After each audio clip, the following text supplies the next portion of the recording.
여러분 안녕하십니까? 저는 오늘 이 시간에 복음에 대해서 여러분께 말씀을 드리겠습니다. 지금 현재 때가 매우 임박하였고 주님께서 말씀하신 대로 추수할 것은 많지만 추수꾼은 절대적으로 부족한 상황 가운데 저희가 있는데, 여러분께서 기도하시는 마음으로 이 영상을 함께 경청하여 주시고 여러분에 대한 하나님의 부르심과 택하심을 굳게 할 수 있는 소중한 시간이 되기를 바라면서 제가 여러분께 말씀을 드리도록 하겠습니다. 자, 이 복음이라고 하는 것은 마가복음 1장 15절에 보시면 때가 찼고 하나님의 나라가 가까이 왔으니 회개하고 복음을 믿으라 라고 예수님께서 말씀을 하셨습니다. 자, 회개한 자가 그 다음에 이제 복음을 믿게 될 수 있다 라고 말씀을 하시는 것인데, 요 말씀은 AD 28년도에 예수님께서 갈릴리로 물러가셔서 하셨던 말씀인데, 이 말씀은 2024년도에 성취가 되는 말씀입니다. 자, 요 2024년도는 창세기 45장 6절에서 요셉과 12형제, 이 요셉과 11형제가 함께 만나게 되면서 연합하게 되는 사건이 바로 창세기 45장 6절에 7년의 기근 중에서 두 번째 해에 만나게 되는데, 요 2024년도가 바로 이 12형제, 그러니까 14만 4천이는 12지파라고 되어져 있는데, 계시록 7장에 보면 유다로부터 해서 이 12형제의 이름이 나타나고 있지 않습니까? 그래서 요 2024년도는 이 12형제들이 만나게 되는 때를 가리키는데, 요 2024년도는 노아의 때를 가리키고 있습니다. 노아의 때. 자, 이 노아의 때라는 의미가 무엇인가 하면, 노아의 때는 밤이경이죠. 자, 밤이경은 무엇입니까? 밤중입니다. 밤중. 자, 이 밤중은 무엇입니까? 마태복음 25장 6절에 보니까 밤중에 소리가 나되 보라 신랑이로다 맞으러 나오라. 자, 이렇게 말씀하시고 있는데, 노아 홍수가 왜 밤이경인가? 자, 이 내용은 시편 90편 4절에 보면 천년은 밤의 한 경점이다 라고 말하고 있습니다. 자, 이 밤이라고 하는 것은 1경부터 4경까지 있죠. 자, 요 내용이 마가복음 13장 35절에 보면 저물 때 밤중에 다굴 때 새벽에, 자, 이렇게 되어 있는데, 예수님은 새벽 별이다. 자, 새벽에 오신다 라고 되어 있는데요. 마태복음 14장 25절에 보게 되면 예수님께서는 밤 4경에 오신다라고 기록되어 있죠. 제가 다시 한번 확인을 해서 정확하게 짚고 넘어가겠습니다. 14장 25절에 밤 4경에, 자, 요거는 이제 밤 4경이니까 요거는 새벽이죠. 새벽인데, 자, 밤중에 소리가 나되 보라 신랑이로다 맞으러 나오라라고 밤 2경이거든요. 요 밤 2경에 울려 퍼지는 요 밤중 소리는 2024년도를 가리키고 있습니다. 주님께서 이 마가복음 1장 15절을 통해서, 자, 1장 15절은 이게 아비벌 15일을 연상하게 되는 말씀인데, 요 때가 찼고 하나님의 나라가 가까이 왔으니까 너희가 회개하고 복음을 믿어라 라고 하는 요 말씀은, 올해가 2024년도가 노아의 때를 가리키고, 그리고 12형제가 만나게 되는 때를 가리키고 있고, 마가복음 1장 15절에서 회개하고 복음을 믿으라 라고 하는 말씀이 성취되는 때를 가리키고 있습니다. 자, 그와 함께 요한복음 5장 25절에 보면 뭐라고 말했죠? 죽은 자들이 하나님의 아들의 음성을 듣게 되는 때가 오는데, 그때는 바로 이 절기가 될 것이다, 이 때가 될 것이다 라고 예수님께서 말씀하셨는데, 요 말씀도 역시 AD 28년도에 하신 말씀입니다. 그래서 죽은 자들이 하나님의 아들의 음성을 듣는다 라고 하는 요 말은 에베소서 5장 14절에 뭐라고 되어 있습니까? 잠자는 자들아 죽은 자들 가운데서 깨어서 일어나라 라고 사도 바울이 말하고 있죠. 자, 그 말씀을 여러분께 생각하시면 잠자는 자들아 죽은 자들 가운데서 깨어서 일어나라 라고 말하는 것은 지금 요한복음 5장 25절에서 무덤 속에서 잠자는 자들이, 자, 이 무덤은 회칠한 무덤을 말하는 거예요. 자, 회칠한 무덤도 있고 또 주님께서 인친 무덤도 있는데 지금 이 미련한 처녀와 슬기로운 처녀들이 지금까지 함께 자라게 그냥 두었습니다. 자, 그런데 하나님의 아들의 무덤 속에 있는 자들이 하나님의 아들의 음성을 듣게 되는 때가 오는데 그때는 이때가 될 것이다 라고 하는 이 말씀은 마태복음 27장 50절부터 52절에서 예수님께서 돌아가실 때 그 예수님의 음성을 듣고 무덤 속에 있던 그 무덤들이 열리면서 많은 의인들이 부활을 했어요. 그게 6월절 때 이 사건이 있었는데 이 요한복음 5장 25절은 AD 28년도에 하신 말씀이기 때문에 이 말씀은 2024년도에 자, 다 졸며 잘세 잠자는 자들아 죽은 자들 가운데서 깨어서 일어나라. 자, 이 말은 밤중 소리, 그러니까 2024년도는요 지금 잠자는 자들을 깨워서 보라 신랑이로다 맞으러 나오라 라고 하는 메시지가 울려 퍼지는 때를 가리키는데, 자, 요 밤중이라고 하는 것은요 하치, 자, 요게 가운데란 뜻이에요. 가운데 밤. 근데 요게 화살이거든요. 밤중 소리는 화살의 밤, 그러니까 화살 메시지가 울려 퍼지는 밤중 소리. 자, 이러한 뜻인데 요 2024년도가 바로 이 말씀이 성취되는 때를 가리키고 있습니다.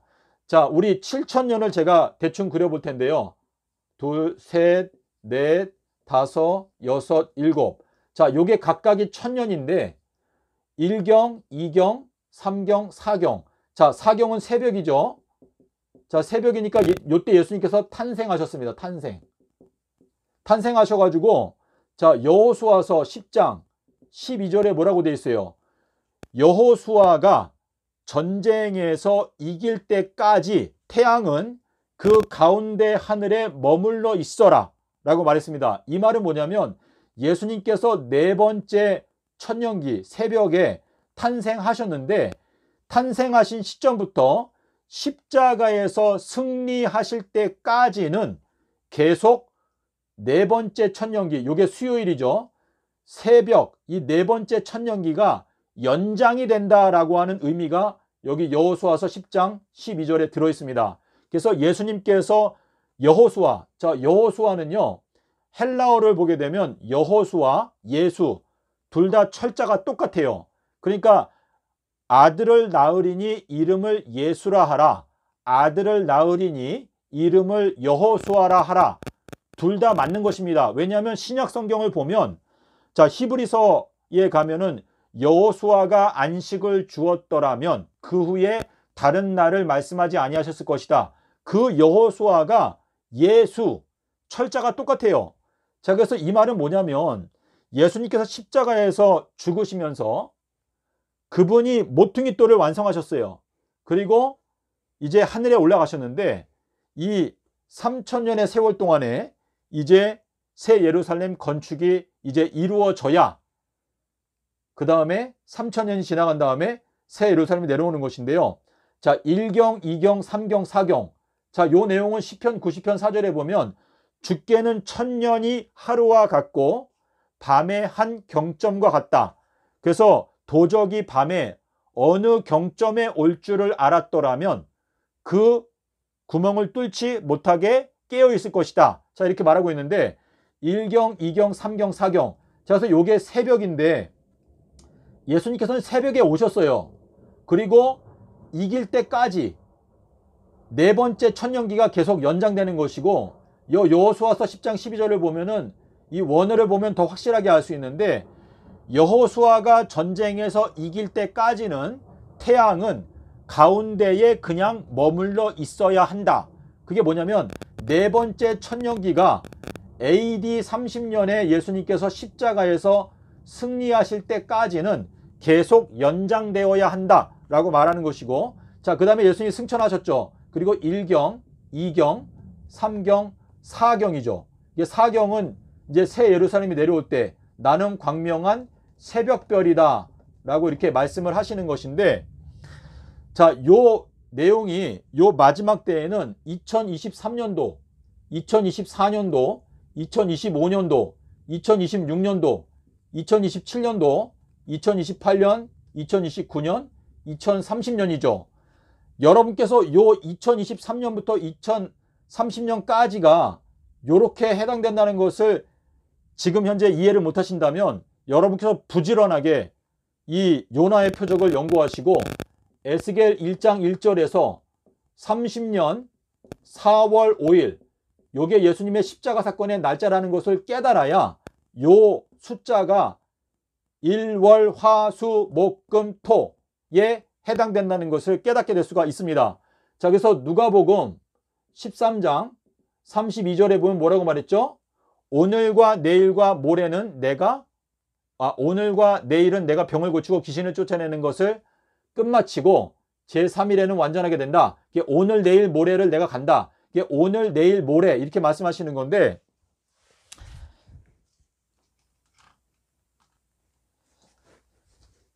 자, 지금 여기 24년도 있죠. 2024년도. 요게 바로 노아의 때.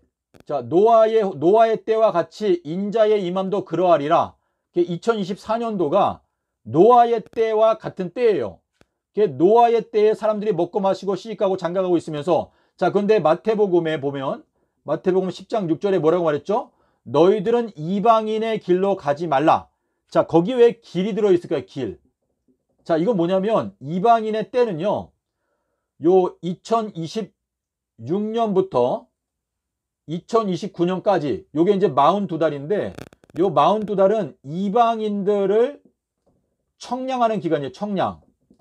자, 그러니까 우리 이방인의 길로 가지 말라라고 하는 그 말씀은 뭐냐면 기독교인들에 대해서는 하나님의 심판이 먼저 끝나니까 너희들은 2030년도를 바라보고 주님의 오심을 대비할 것이 아니고 2026년도 기독교인들은 2026년도에 기독교인들에 대한 심판이 끝나니까 이때를 바라보고 너희가 주님의 다시 오심을 준비해라 라고 이렇게 말씀을 하고 계시는 건데요. 그러니까 2024년도는 요셉의 12형제가 만나게 되는 때이고, 그리고 때가 찼고 복음을 믿으라 라고 하는 말씀이 전파되는 때를 가리키고 있고, 죽은 자들이 하나님의 아들의 음성을 듣게 되는 때가 바로 2024년도가 되는 것이기 때문에 밤중 소리, 자, 저물 때 밤중에 다굴 때 새벽에 좀 각각의 연도가 이렇게 되는 것인데, 여러분께서 요 2024년도에 우리가 받은 사명이 무엇인지를 깨달아야 이 2024년도를 허비하고 그냥 보내지 않게 될 것입니다. 자, 우리 이 복음에 대해서 말씀을 드리는데요. 자, 이 복음이라고 하는 것은 마가복음 16장 15절에 보면 예수님께서 이렇게 말했어요. 너희들은 만민에게 복음을 전파하라. 자, 주님께서 우리에게 주시는 사명은 딱 한 가지인데 복음을 전파하라 라고 말씀을 하시고 있습니다. 자, 그래서 이 복음 전파가 여러분과 제가 이 땅에서 존재하고 있는 유일한 목적이고 그것이 사명입니다. 자, 그러면 우리가 이제 복음에 대해서 살펴보려고 하는데요. 자, 이 복음이 무엇인가에 대해서 저희가 함께 살펴보도록 하겠습니다. 자, 사도 바울이 로마서 1장 1절, 그리고 빌립보서 1장 16절, 그리고 데살로니가 전서 2장 4절에 보면 하나님께서 나를 옳게 여기셔서 나에게 복음을 맡기셨다. 내가 복음을 위하여 택정함을 입었다. 복음을 변명하는 자, 복음을 설명하는 자로 하나님께서 나를 세우셨다라고 말하고 있습니다. 그래서 사도 바울은 복음을 위하여 택정함을 입었다라고 말을 하고 있는데, 이 복음을 깨닫기 위해서는 단계가 있습니다. 자, 이 내용은 고린도 전서 1장 6절과 7절에 보면 여기 7절에 여러분께서 헬라어 성경을 보시면 요 7절에 예수 그리스도의 계시라고 되어 있습니다. 예수 그리스도. 자, 예수 그리스도의 계시가 나오는데 요 6절에 보면은요. 예수의 증거. 자, 예수의 증거가 너희들의 마음 가운데서 견고하게 되면 그 다음에는 예수 그리스도의 계시가 열린다 라고 말하고 있는데, 자, 예수의 증거가 무엇입니까? 예수의 증거는 예언의 영이죠. 예언의 영. 그러니까 예수께서 가라사대가, 그러니까 마태, 마가, 누가, 요한복음에 있는 예수께서 가라사대가 우리의 마음 가운데 예언을 깨닫게 해주시는 영이다. 내가 너희들에게 이른 말이 영이요 생명이다. 요한복음 6장 63절에 나오지 않습니까? 자, 근데 요 예수의 증거는 계시록 1장 9절, 그리고 12장 17절, 그리고 19장 10절에 나타나고 있죠. 그러니까 예수께서 가라사대가 너희들의 마음 가운데 견고하게 되면 그 다음에는 예수 그리스도의 계시가 열린다 라고 말하고 있는데, 계시가 열리게 되면 그 다음에는 복음을 깨닫습니다. 복음. 자, 근데 사도 바울이 이 복음을 설명할 때 갈라디아서 1장 1절, 11절, 12절에서 뭐라고 말합니까? 내가 이 복음을 여러분에게 전하는데 이 복음은 내가 사람들이 해석하는 것을 그거를 갖다가 모방하거나 그거를 따라서 해석하는 게 아니고, 내가 사람한테 받은 것도 아니고 내가 사람한테서 배운 것도 아니고 오직 예수 그리스도의 계시가 나한테 열려지게 되면서 내가 복음을 깨닫게 되었다라고 말하고 있습니다. 자, 그러니까 지금 순서가 어떻게 됩니까? 예수의 증거가 견고하게 되면 그 다음에는 계시가 열려지게 되고, 그 계시가 열려지게 되면 그 다음에는 복음을 깨닫게 된다. 자, 이렇게 말하고 있는데, 주님께서는 뭐라고 말했냐면 마가복음 4장 21절 22절에서 그리고 누가복음 10장 21절에서 뭐라고 말했습니까? 너희가 등불을 켜서 등경 위에 올려놓아라. 자, 등불은 엘리야, 침례 요한이고 등경은 7교회죠.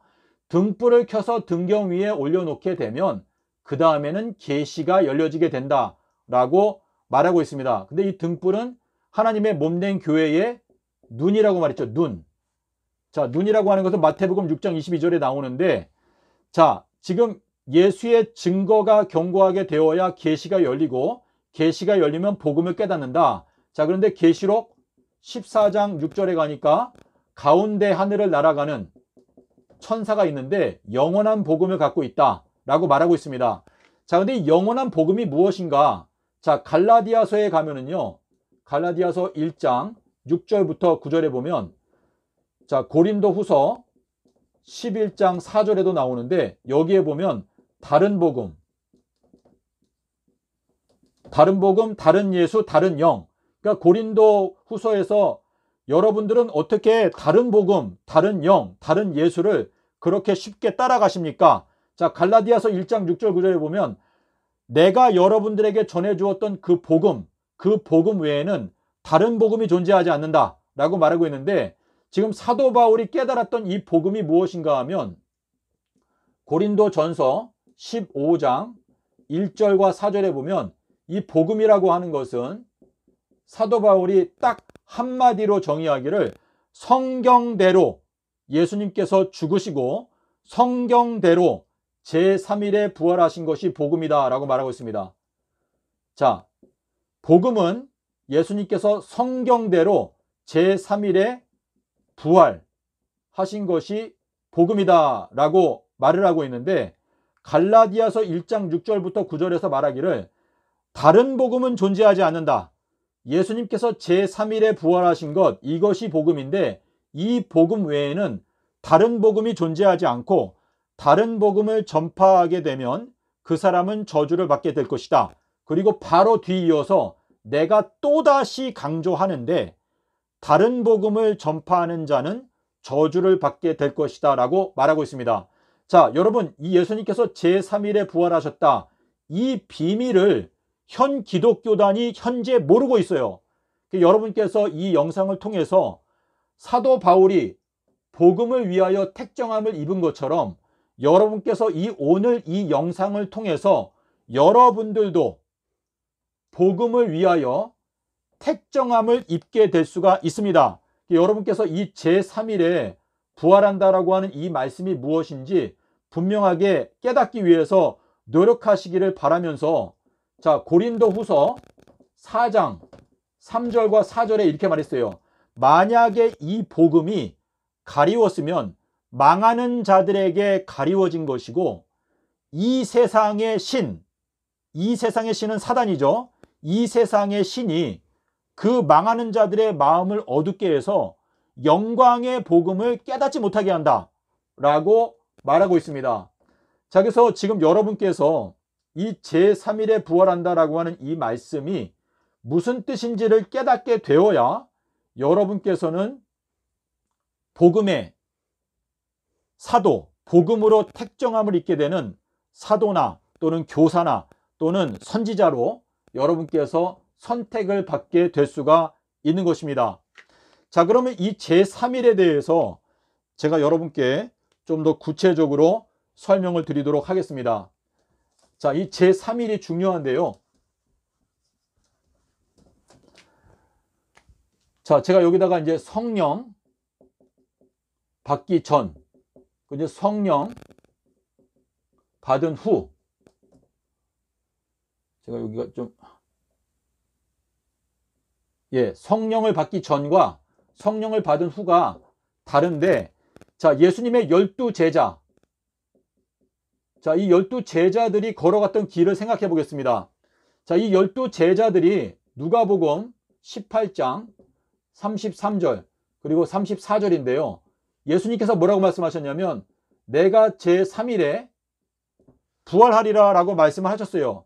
하지만 제자들이 그 말씀을 하나도 깨닫지 못하였다. 깨닫지 못함. 왜냐하면 그 말씀이 숨겨짐. 자, 여러분, 요한복음에 이런 말씀이 있어요. 빛이 있을 동안에 빛을 믿으라. 그리하면 너희가 빛의 아들이 되리라. 이 말씀을 하시고 저희를 떠나가셔서 숨으셨다 라고 되어 있는데, 마태복음 16장에 가면 예수님께서 요나의 표적밖에는 내가 너희들에게 보여줄 수 있는 표적이 없다. 이 말씀을 하시고 저희를 떠나가시니 라고 말했습니다. 자, 요한복음에 가니까 내가 너희들을 떠나가는 것이 유익하다 라고 말씀하셨는데, 이 말씀이 뭐냐면 예수님께서 빛이 있을 동안에 빛을 믿으라. 그리하면 너희가 빛의 아들이 된다. 이 말씀을 하시고 저희를 떠나가셔서 숨으셨다. 요나의 표적을 말씀하시고 저희들을 떠나가셨다. 자, 이 말씀은 요나의 표적을 말씀하시고 그들을 떠나가시게 되고 그 다음에는 요나의 표적의 진리가 숨겨지게 된다 라고 하는 것을 깨닫게 하기 위해서 그 내용을 요한복음하고 마태복음에 이렇게 기록해 놓은 건데요. 자, 예수님께서 누가복음에서 내가 제3일에 부활하리라 라고 말씀을 하셨는데, 제자들, 12제자들조차도 그 말씀을 하나도 깨닫지 못하였으니 이는 그 말씀이 숨겨져 있었기 때문이다 라고 말하고 있어요. 자, 우리 누가복음 19장 42절에 가면 예수님께서 나귀를 타고 입성하시다가 예루살렘을 보고 우시면서 너희가 오늘날 평화에 관한 진리를 알았더라면 참 좋을 텐데 너희들의 눈에 숨겨져 있다라고 말하고 있습니다. 밭에 숨겨진 보화, 창세로부터 숨겨져 있었던 진리, 복음. 자, 이게 다 같은 얘기를 하는 것인데, 자, 제3일에 대하여 예수님께서 말씀을 하셨지만 제자들이 하나도 깨닫지 못하였으니 이는 그 말씀이 숨겨져 있었기 때문이다. 자, 근데 그 원인이 뭐냐? 요한복음 7장 39절에 보면 뭐라고 말했죠? 예수께서 아직 영광을 얻지 못하신 고로 성령이 아직까지 제자들에게 함께 계시지 아니하더라 라고 말하였습니다. 자, 여기 평화에 대해서 생각해 보겠습니다. 요한복음 14장 27절에 보면 뭐라고 말했죠? 내가 너희들에게 평화를 주는데 내가 너희들한테 주는 이 평화는 세상이 주는 평화와 같지 않다. 자, 이 평화가 뭐예요? 살렘이죠. 살렘이 완전이라고 하는 뜻인데, 예수님께서 제자들에게 평화를 줄 것을 약속을 했어요. 자, 그런데 예수님께서 부활하셨을 때, 자, 이 부활하신 날짜가 언제입니까? 아비벌 18일이죠. 자, 지금 현 기독교단은 전부 다 아비벌 16일 날 부활했다라고 가리키고 있는데 이건 거짓말이에요. 현 기독교단이 전부 다 지금 예수님을 잃어버렸는데, 예수님께서 12살 때 예루살렘에 올라가서 부모님과 함께 행사를 마치고 내려올 때 하룻길을 간 후에 부모님이 예수님을 잃어버렸어요. 이거는 기독교 역사가 첫 번째 1000년, 그러니까 예수님께서 승천하시고 1000년의 세월이 흘러가는 동안에 현 기독교단은 예수님을 잃어버리게 될 것이다. 자, 사도행전 1장 9절에 뭐라고 되어 있죠? 예수께서 하늘로 올라가시니까 구름이 예수님을 가려서 더 이상 보이지 않게 하더라. 자, 그러니까 첫 번째 1000년이 지나가면서 현 기독교단은 예수님을 잃어버린 것입니다. 그래서 지금 현재 예수님께서 아비벌 18일 날 부활했다라고 하는 이 진리, 이것을 아는 것이 중요한데, 예수님께서 아비벌 18일 날 부활하셨다. 자, 서기 30년 4월 5일 날 수요일 날 십자가에서 죽으시고 목금토를 땅속에서 지내시고 일요일에 부활하셨다. 자, 이것이 진리인데, 예수님께서 부활하자마자 요한복음 20장 22절에서 뭐라고 말씀하셨죠? 숨을 내쉬며 가라사대 성령을 받으라. 성령을 받으라. 자, 요한복음 20장 19절에서 뭐라고 말했죠? 너희들에게 무엇이 평강을 주노라. 자, 내가 너희들에게 평강을 준다 라고 말씀하셨는데, 이 평강이 성령이 아비벌 18일, 평강이 아비벌 18일을 가리키는 것인데, 요 아비벌 18일은 AD 3030년을 가리키기 위해서 주님께서 이때 부활을 하신 것이죠. 자, 그래서 주님께서 부활하자마자 제자들에게 성령을 주시고, 그 다음에 누가복음에 보면 24장 36절 그리고 44절부터 46절까지 뭐라고 말했어요? 제자들의 마음을 열었다. 하늘이 열렸다. 나에게 하늘의 열린 문이 열렸다. 그러니까 예수님께서 제자들의 마음을 열고 그들에게 제3일에 대하여 깨닫게 해주셨다라고 기록하고 있습니다. 여러분께서 제가 지금 여러분께 드리는 이 말씀을 깊이 있게 깨닫게 되면 여러분이나 저나 사도 바울과 같은 복음을 위하여 택정함을 입게 되는 사명을 받게 되는 것입니다. 자, 지금 현재 계시록 14장 6절에 뭐라고 말했죠? 가운데 하늘을 날아가는 천사가 영원한 복음을 갖고 있다. 그리고 그가 외쳐가로되 하나님의 심판하실 시간이 이르렀음이니 하늘과 땅과 바다와 물들의 근원을 만드신 이를 경배하다 하라 하더라 라고 기록하고 있는데, 지금 이 복음은요, 제가 아까 말씀드린 갈라디아서 1장 6절부터 9절에 보면 다른 복음은 존재하지 않는다. 뭐 어떤 사람은 뭐 천국 복음이 따로 있고 영원한 복음이 따로 있고 이런 식으로 주장을 하는데, 그거는 하나님의 뜻이 아닙니다. 복음은 예수님의 십자가 그거 하나밖에 없어요. 사도 바울이 말하는 게 뭐냐면, 다른 복음은 존재하지 않고 다른 복음을 전파하는 자는 저주를 받는다 라고 말을 하면서, 이 복음은 예수님께서 제3일에 부활하신 것이 바로 복음이다 라고 지금 말을 하고 있습니다. 여러분께서 이 제3일에 부활하신 이 예수님에 대해서 깨닫게 되면 여러분의 마음 가운데 감사가 넘치고, 하나님께서 여러분의 마음 가운데 이 하나님께서 주시는 평강을 마음 가운데 확보할 수 있게 될 것입니다. 자, 주님께서 자, 우리 일요일, 월요일, 화요일, 수요일, 그리고 목요일, 그리고 금요일, 그리고 이제 토요일인데요. 자, 지금 예수님께서 수요일 날 돌아가셨죠. 요 내용은 요한복음 19장 14절에 보면 여기 이제 제6시라고 되어 있는데요. 제6시라고 하는 이 표현이 이제 요한복음 4장 6절에도 나타나고 있는데, 요 제6시라고 하는 요 숫자가 여기 들어있는 이유는 요 수요일이 6째 날이라는 것을 깨달아라 라고 말씀하기 위해서 요걸 적어 놓은 건데, 요 내용을 여러분께서 깨닫기 위해서는 요한복음 1장 29절, 35절, 그리고 43절. 이제 요한복음 2장 1절인데 이튿날 제3일. 자, 요렇게 돼 있어요. 자, 그리고 요한복음 4장 6절은 요거는 제가 성경을 좀 펴봐야 될 것 같은데 요한복음 4장 6절 그리고 43절 52절. 요한복음 4장 6절 그리고 43절 그리고 52절 그리고 이제 5장 1절인데요. 요것도 역시 마찬가지로 여기 이제 육시 그리고 이틀을 더 유하시고 그리고 제7일 그리고 그 다음에 명절이 있었다. 요것도 역시 이 요나의 표적을 우리한테 깨우쳐 주기 위해서 제3일의 비밀을 깨우쳐 주기 위해서 요 두 가지가 기록되어져 있는데, 자, 주님께서 다 이루었다. 요한복음 19장 30절에서 다 이루었다라고 말씀을 하셨지 않습니까?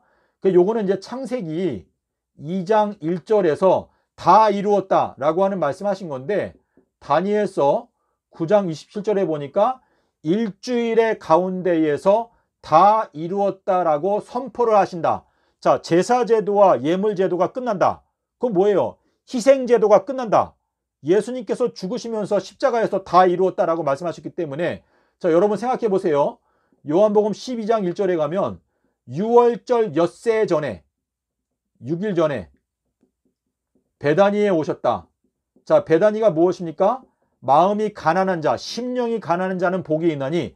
자, 6일 전에 베다니에 오셔서 6일이 지나가는 동안에 천지 재창조, 새하늘과 새 땅, 처음 하늘과 처음 땅. 자, 처음 하늘과 처음 땅을 만들 때 6일이 걸렸죠. 그러면 새하늘과 새 땅을 만들 때도 역시 6일이 걸린다라는 것을 말씀하고 계시는 건데, 자, 지금 여기가 14일이잖아요.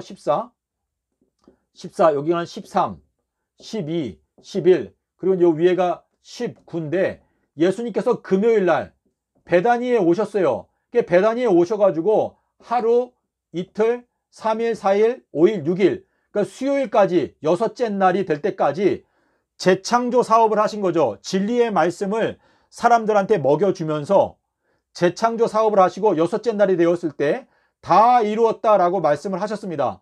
자, 다 이루었다라고 주님께서 선포를 하셨는데, 요한일서 5장 5절에 보면 예수께서 하나님의 아들이신 것을 믿는 자가 아니면 세상을 이기는 자가 누구냐? 이 말씀은 예수님은 하나님 아버지의 본체다. 그분이 수요일날 일주일의 가운데에서 다 이루었다라고 선포를 하시니까 이날이 6째 날이 되는 거예요.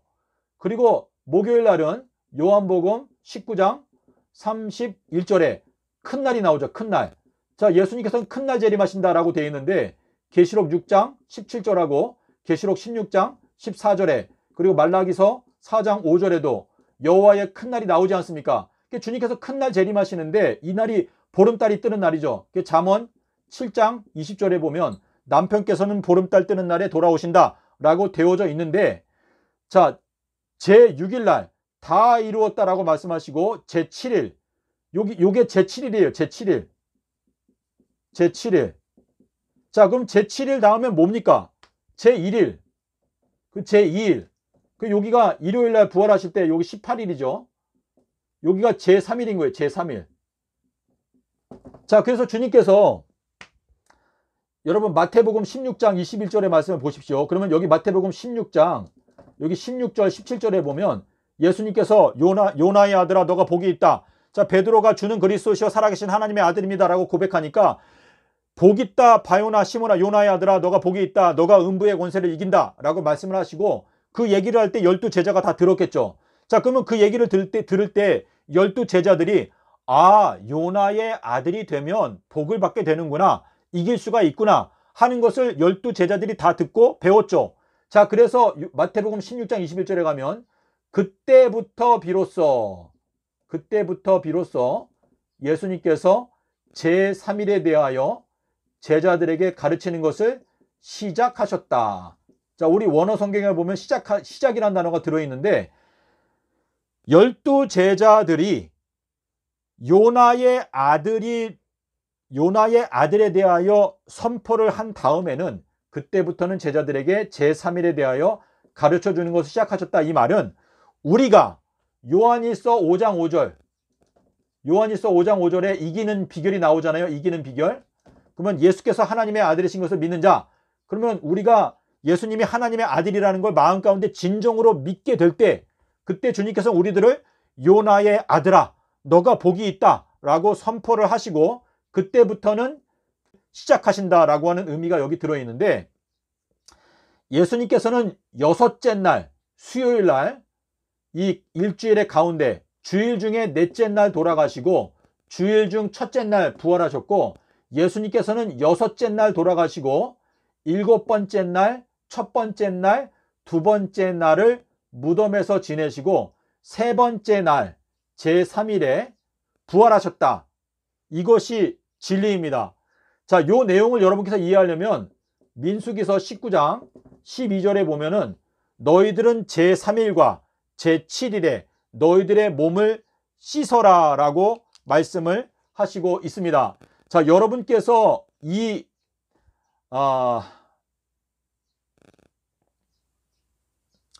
복음에 대하여 깨닫게 될 때 이제 하나님의 인에 대하여 이해할 수 있게 됩니다. 자, 그 내용을 제가 잠깐 설명을 드리겠습니다.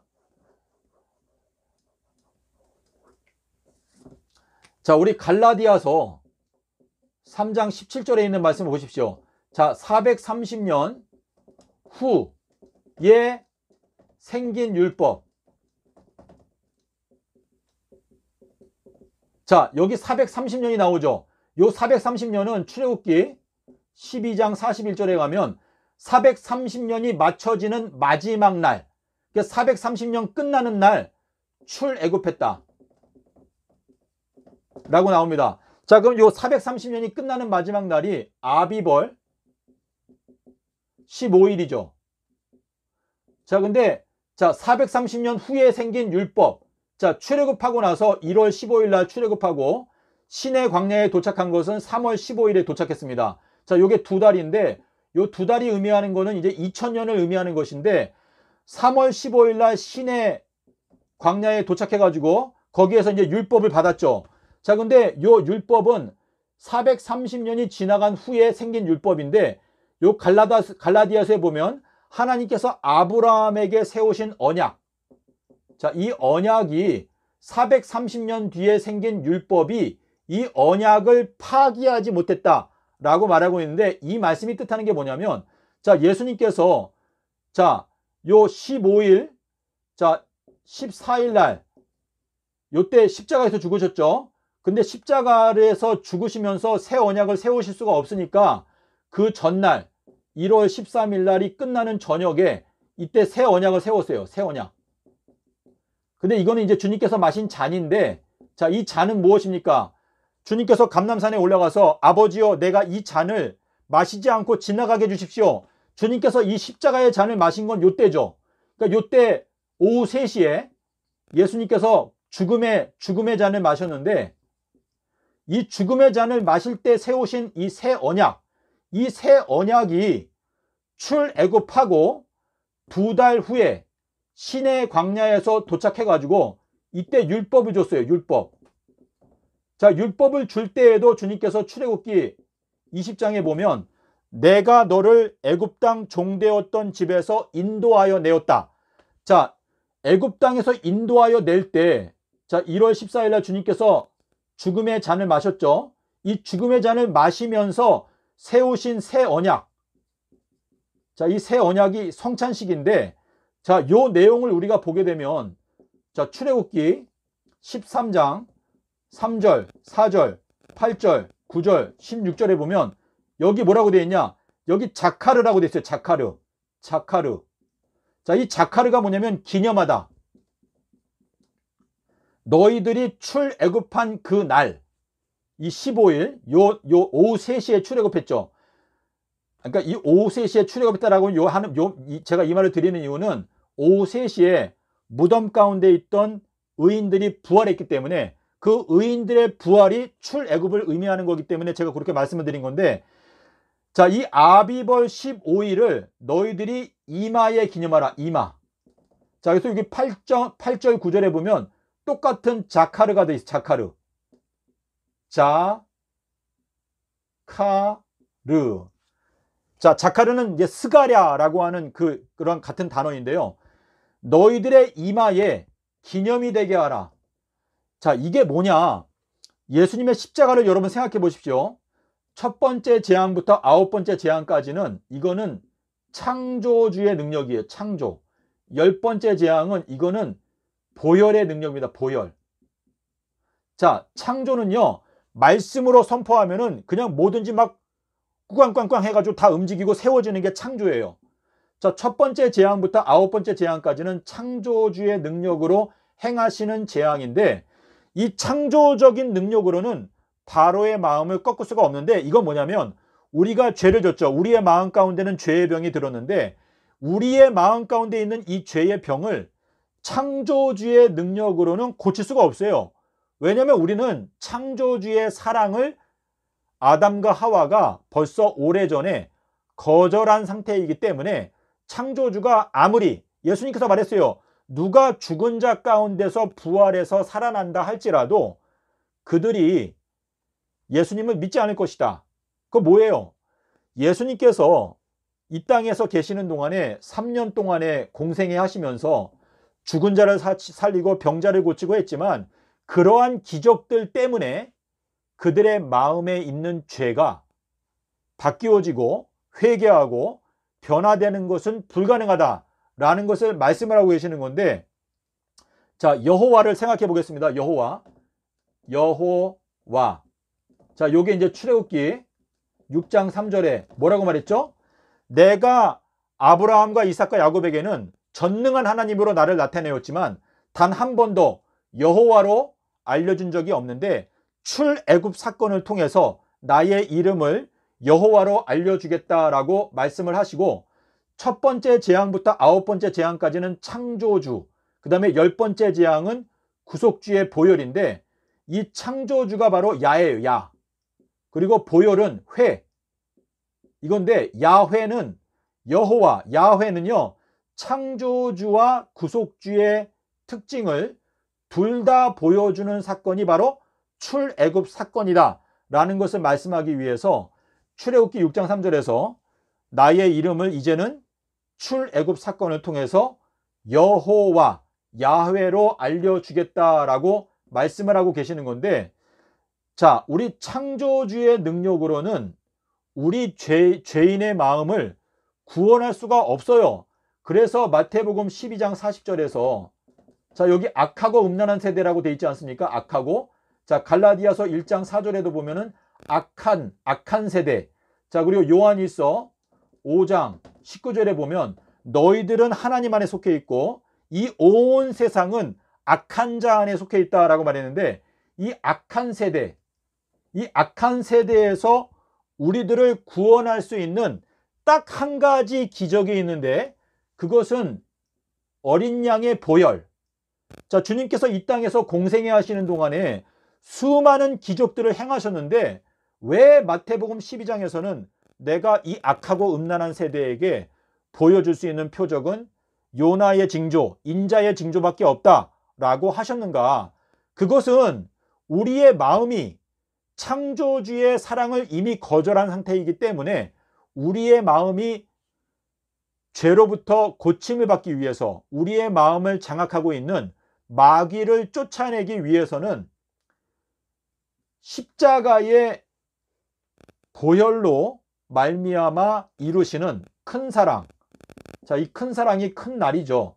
요한복음 15장 13절하고 이제 19장 31절에 큰 날이 나오는데, 이 큰 사랑을 너희가 깨닫지 못하면 너희들은 결단코 너희들의 마음 가운데 있는 죄를 버리는 것이 불가능할 것이다 라고 말씀을 하시는 건데, 자, 주님께서 지금 이 갈라디아서 3장 17절 말씀대로 430년 후에 생긴 이 율법은 그 전에 세운 그 언약을 없애버릴 수가 없다라고 말하고 있는데, 자, 우리 로마서에 보게 되면요, 로마서 3장 21절에 보면 율법 외에 한 의가 나타났는데, 율법과 선지자에게 증거를 받은 의인데 예수 그리스도를 믿음으로 말미암는 의다. 자, 율법이 자, 믿음이 오기 전에는 우리가 율법 아래 있지만 믿음이 온 후로는 더 이상 율법 아래 있지 않다라고 말하는 것은요. 자, 진리를 알지니 진리가 너희를 자유케 한다. 이 말씀의 핵심은 예수님께서 출애굽할 때 이스라엘 백성들에게 새 언약을 맺고 성찬식을 제정을 하시면서 뭐라고 말씀하셨냐? 내가 너희들을 이 악한 세대 가운데서 구원하는 애굽 땅 종되었던 집, 죄를 짓는 자마다 죄의 종이다. 그러니까 죄에서 너희를 건져낸 나의 이 보혈의 능력, 이것을 너희가 잊지 않기 위해서 이 출애굽하는 이 날짜, 너희들이 죄에서 해방되는 그 영광스러운 이 날을 너희가 이마에 기념하고 이 날을 너희가 영원토록 지켜라. 그러면 내가 너희들에게 영생을 보장하겠다 라고 하는 이것이 바로 언약인데, 이 출애굽하던 이 당일날, 그러니까 주님께서 십자가에서 죽으셨던 오후 3시, 1월 14일 오후 3시는요 이거는 아비벌 15일이 시작되는 날짜죠. 출애굽 시작하는 날짜인데, 요때 이 출애굽하는 이 날짜가 너희들에게 있어서는 영생의 출발점이니까 이 날을 너희가 이마에 기념해라. 그리하면 내가 너희들에게 영생을 주겠다라고 하는 언약을 세우고, 출애굽한 다음에 2달이 지나갔죠. 2달 지나가서 시내산에 도착했을 때 율법을 주셨어요. 근데 이 율법을 줄 때도 10계명, 2돌비는 언약궤 안에 넣었어요. 자, 이 2돌비가 왜 언약궤 안에 들어갔을까? 그리고 뭐 아론의 쌍난 지팡이, 또 만나 항아리, 자, 이것도 다 언약인데 이 율법, 이 10가지 계명이 언약궤 안에 들어가 있다. 근데 4번째 계명에 보니까 제7일 안식일은 너희가 안식하라. 이게 무엇입니까? 자, 지금 여기 2달이 지나갔을 때 시내 광야에 도착했어요. 이 2달이 말하는 건 2000년을 말하는 것인데, 주님께서 십자가에서 죽으시고 AD 30년, 그리고 2000년이 지나갔어요. 자, 그럼 2030년이죠. 그럼 2030년은 우리 지구 역사 전체로 보면 이게 7번째 날이에요. 아담과 하와가 범죄하고 나서 7번째 날이 시작되는 게 2030년인데, 2030년은 7번째 날, 제7일 안식일 7번째 날에는 너희가 이제 영생에 들어간다. 안식을 누린다. 그래서 저희들에게 안식일 계명을 언약궤 안에 넣어 놓으신 거예요. 그래서 계시록 11장 19절에 가면 하늘이 열리고 하나님의 성전이 열리고 언약궤가 보이더라 라고 하는 이 말씀은 10계명 언약궤 속에 들어있는 2돌비에 바로 7번째 천년기가 되면 너희가 이제 안식에 들어간다. 안식을 지키게 된다.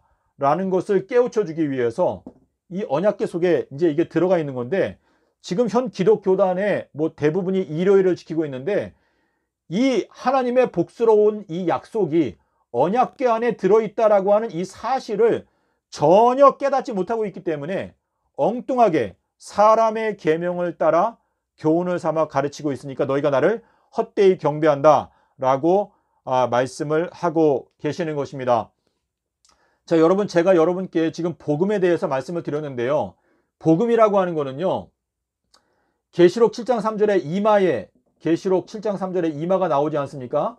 자, 그래서 지금 이 십자가라고 하는 것은 무엇인가 하면, 자, 내가 세상에 있는 동안엔 세상의 빛이다. 그러면 예수님께서 떠나가면 이 세상은 밤이 되는 것이죠. 주님께서 그랬어요. 때가 아직 낮으니 너희가 낮에 다녀서 어두움에 붙잡히지 않게 하라 라고 말씀하셨는데, 예수님께서 세상을 떠나가시니까 이 세상은 밤이 된 거예요. 자, 그러면 이 세상은 캄캄한 밤이었어요. 캄캄한 밤인데 예수님께서 십자가에서 죽으셨죠.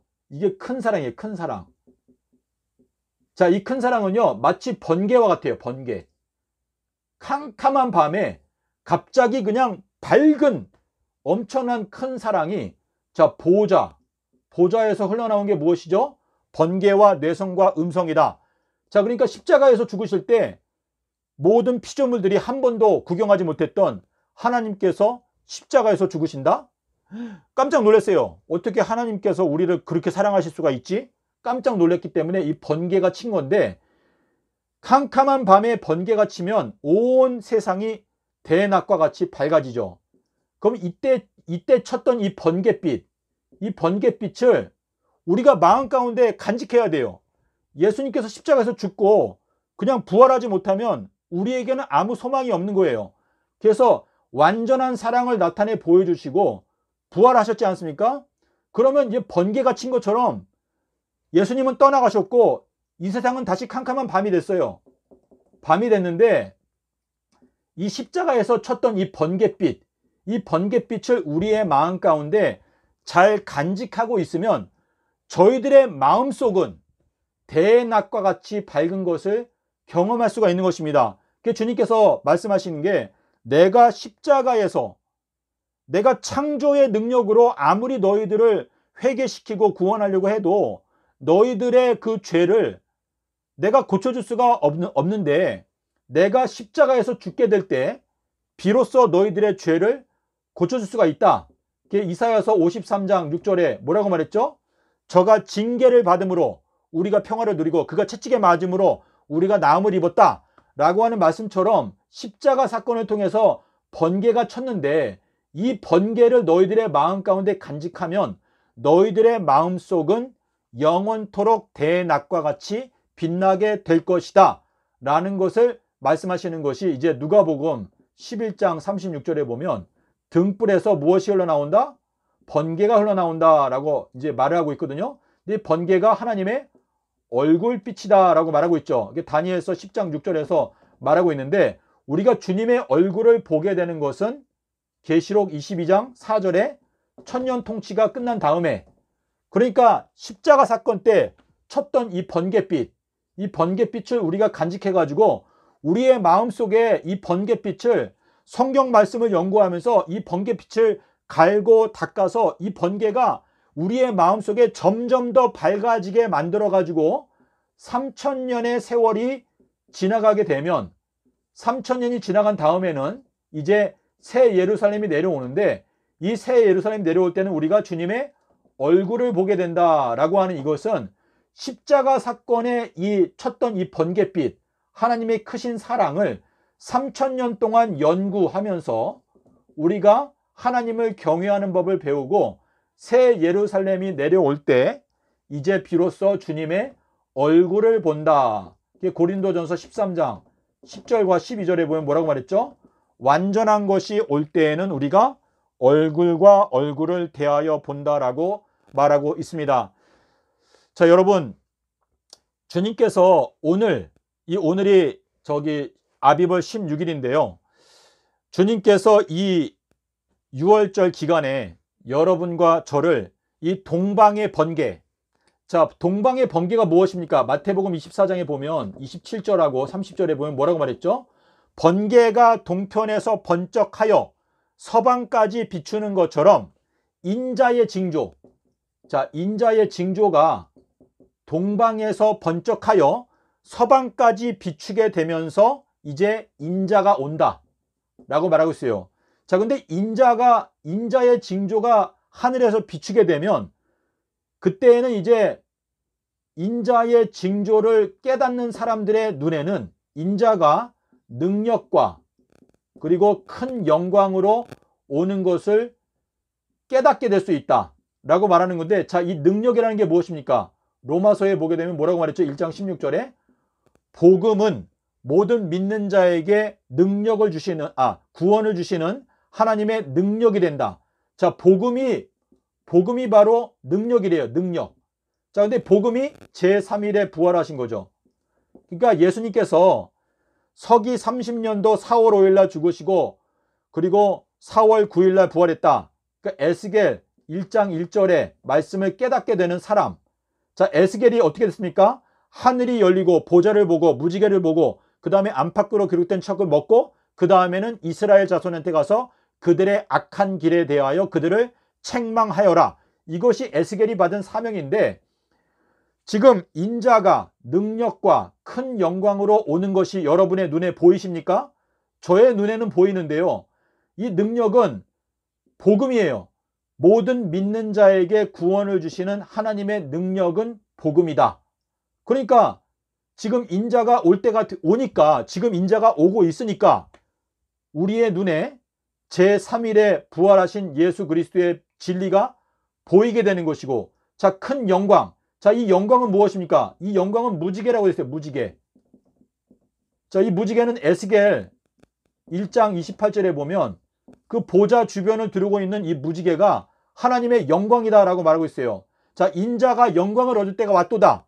예수께서 아직 영광을 얻지 못하신 고로 제자들에게 성령이 계시지 않더라. 이 영광은 십자가의 영광이에요.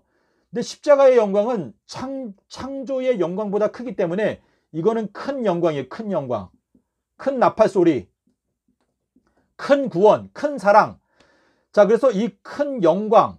그러니까 인자가 구름을 타고, 자, 이 구름이라는 것은 그 구름 속에 가려져 있기 때문에 잘 안 보인다라고 하는 뜻인데, 구름 위에서 인자가 능력과 큰 영광으로 오는 것을 깨닫게 될 수가 있다. 자, 그러니까 번개가 치는 것처럼 인자의 징조가 보이는데, 인자의 징조를 깨닫게 되는 사람은 인자가 능력과 큰 영광으로 오는 것이 보여진다, 깨달아진다.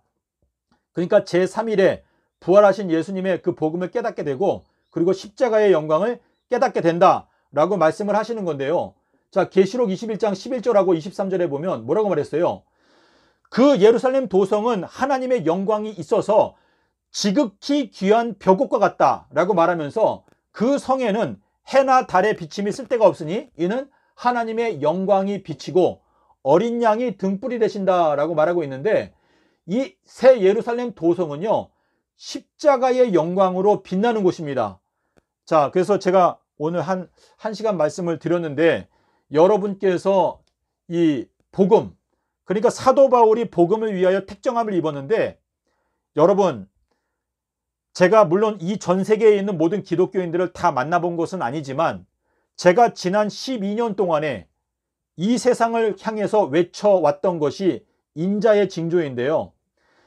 제가 이 복음에 대하여 깨닫게 되면서, 아, 주님께서 나에게 이 복음을 전파하는 자로 나를 부르고 계시는구나 하는 것을 저는 마음 가운데 느끼고 있습니다.